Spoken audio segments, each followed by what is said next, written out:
Hola a todos. Hoy vamos a meternos de lleno en un texto de Josué que explora una trampa en la que es muy fácil caer. ¿Qué pasa cuando el entusiasmo por proteger la fe acaba, sin querer, por ahogarla? Vamos a ver cómo las tradiciones que deberían ser puentes hacia lo divino a veces se convierten en muros que nos dejan completamente aislados. Y para que entendamos bien esto, el autor usa una analogía, una que es potentísima. Nos habla de un antiguo guardián, el encargado de custodiar un museo sagrado. La misión de este guardián era, en teoría, sencilla: proteger una reliquia que contenía la luz del mundo. ¿Pero qué pasó? Que se obsesionó con la seguridad. Empezó a instalar cerraduras cada vez más complejas, cortinas más y más gruesas, y al final sus propias medidas de protección terminaron por ocultar la luz por completo. El propósito de la reliquia se perdió. Vaya paradoja. Y aquí está la clave de todo. Esta historia en realidad es un espejo de una tragedia espiritual que pasa más de lo que creemos. Cómo las estructuras que creamos para proteger la fe pueden acabar siendo la mismísima prisión que la asfixia. Y aquí, el autor nos pone delante una elección fundamental. La tradición puede ser dos cosas: un puente o un muro. Un puente se basa en la inspiración viva, en lo que te conecta con lo divino, en la apertura. Pero un muro es otra cosa. Se construye con un aprendizaje rígido, para proteger, sí, pero al final lo que hace es aislar. Pero, ojo, que esto no es solo una bonita metáfora. Joshua argumenta que este error, el de construir muros en vez de puentes, ha pasado de verdad en la historia, y nos pone un ejemplo clave. El texto nos lleva a la época de Jesús y nos explica que los líderes religiosos cayeron de lleno en esta trampa. Es que se aferraron a la sombra, o sea, al código escrito de la ley, en lugar de abrirse a la realidad que esa ley anunciaba.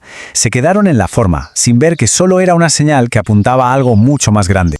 Y este pasaje de Hebreos lo clava, lo dice clarísimo. Ese enfoque tan rígido en la letra pequeña, en el código, les impidió por completo reconocer la perfección, cuando la tuvieron literalmente delante de sus ojos. Y esto nos lleva a una ironía que es tremenda. Por un lado, honraban a los profetas del pasado, hasta les hacían monumentos. Pero por otro, cuando las profecías se cumplían en su presente, delante de ellos las rechazaban. Al final, su celo por la tradición humana terminó invalidando la mismísima palabra de Dios que decían defender. Entonces, ¿a dónde nos lleva todo esto? ¿Qué pasa cuando este tipo de celo, aunque sea bien intencionado, se lleva al extremo? ¿Cuál es la consecuencia final de todo esto?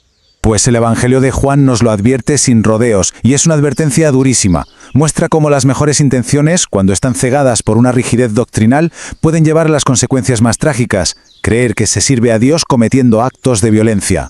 Y esta es la paradoja definitiva, la más terrible de todas. En su absoluta certeza, convencidos de que estaban haciendo lo correcto, el mismo sistema que habían diseñado para honrar a Dios fue el que se utilizó para condenar al autor de la vida. Y lo hicieron creyendo sinceramente que le estaban rindiendo un servicio.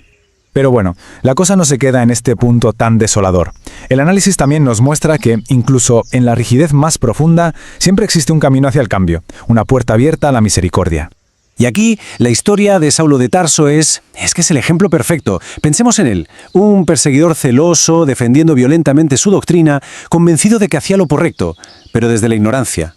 Sin embargo, cuando se topa de frente con la misericordia divina, esa ignorancia es confrontada y finalmente transformada. Se convierte en uno de los testigos más potentes de la fe que antes atacaba con furia.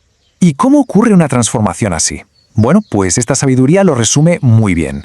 La verdad de uno no crece defendiendo una posición a toda costa, sino cuando se tiene la humildad de escuchar la verdad que hay en los demás. Vale, vamos a ir atando cabos. ¿Cómo salimos del museo y abrazamos esta realidad que está viva? Unamos las piezas para ver qué significa esto en la práctica. El llamado a la acción que nos deja el texto es clarísimo. Hay que pasar de ser guardianes de un sistema a ser testigos de una realidad viva. Dejar de confiar en la complejidad de las doctrinas para volver a la sencillez del Evangelio. Y, lo más importante, dejar de ocultar la luz para, de una vez por todas, empezar a compartirla. En esencia, es hora de descorrer las cortinas de ese museo.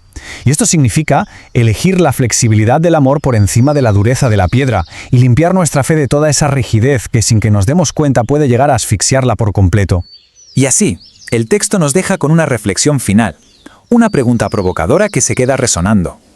¿En qué áreas de la vida espiritual el celo por una doctrina podría estar impidiendo el amor hacia los demás? Una pregunta que nos invita a mirar más allá de nuestras propias certezas.